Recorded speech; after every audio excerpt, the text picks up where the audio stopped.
Uma sociedade que é dividida entre uma classe de ricos e outra classe de pobres não é uma sociedade que se preze. Ou a sociedade é de todo mundo pobre ou é de todo mundo rico. Visto que nós somos herdeiros de grandes riquezas naturais que a Terra produz, todo ser humano por nascer ser humano, né, é digno de toda a riqueza que a Terra produz, animais e riquezas naturais. Você não pode ter uma sociedade onde existe classe pobre, onde todos deveriam ser ricos e herdeiros. Se tem uma sociedade onde tem pessoas pobres e outras ricas, é porque tem alguma coisa de muito errado aí. Justamente por quê? Porque o trabalho, a atividade do trabalho é ajuntar e acumular.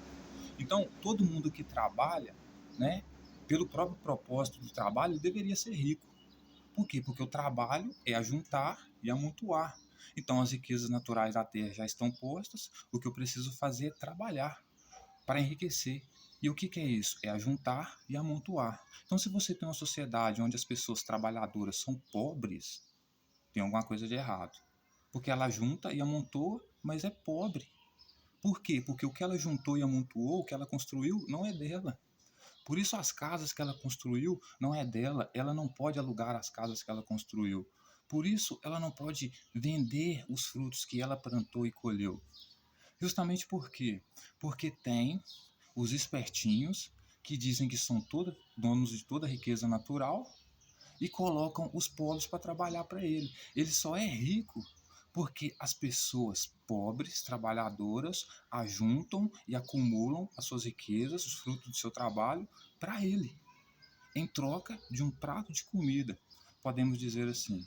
Então, esperar que um cara da classe trabalhadora, pobre, seja contra o projeto de escala 6 por 1, que dá por lei e dignidade à vida humana um dia de folga para o trabalhador por lei, ou seja, que o patrão não pode revogar isso, esperar que o pobre, que nasce com essa coleira, que acha que o trabalho dignifica ele, né, torna ele mais honesto, né, ele aceitar isso, que nasce com essa coleira de ser escravo, nasceu para isso, aceita isso, não sabe o significado do trabalho, não sabe que o fato de dele trabalhar, ou seja, de ajuntar e amontoar, deveria tornar a vida dele próspera, mas ele não sabe o significado do trabalho, porque ele acha que o trabalho é ajuntar e amontoar para outro, então por isso ele vive trabalhando para o outro, dando a riqueza do que ele produz para o outro.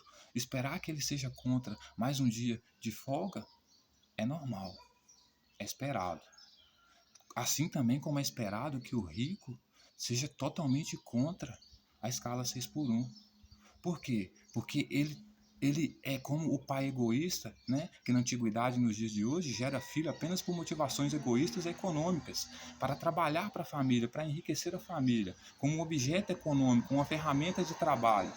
Ele é como o rico, ele é como aquele patrão, capitão do mato, que passa no pé de café, vê o trabalhador deitado com dor de dente, com dor de cabeça, enxaqueca. Se ele sofrer um dogma religioso, se for dotado de dogma religioso, vai dizer que o cara está com demônio, alguma coisa. Se ele for um cara capitalista muito ruim, ele vai dizer que o cara está com preguiça, o cara não pode parar de trabalhar. Por quê? Porque não pode cair um grãozinho de café no chão. Por quê? Porque ele vai perder dinheiro. Porque o valor para ele da vida humana está no trabalho do outro. Se você não trabalha e não produz, então você não deveria nem estar vivo. Então, para ele, é injusto o pé de café dele ficar um dia sem uma pessoa estar lá colhendo. É importante para ele que você morra de trabalhar, mas que ele não perca a renda do café, do que você, né, tenha um dia de folga a mais na semana, né? Justamente por quê? Porque a nossa sociedade ela está baseada em mitos religiosos, dogmas religiosos.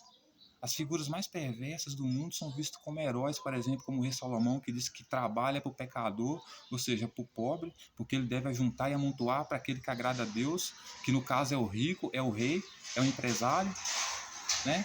Então, é isso que você vê na sociedade, né?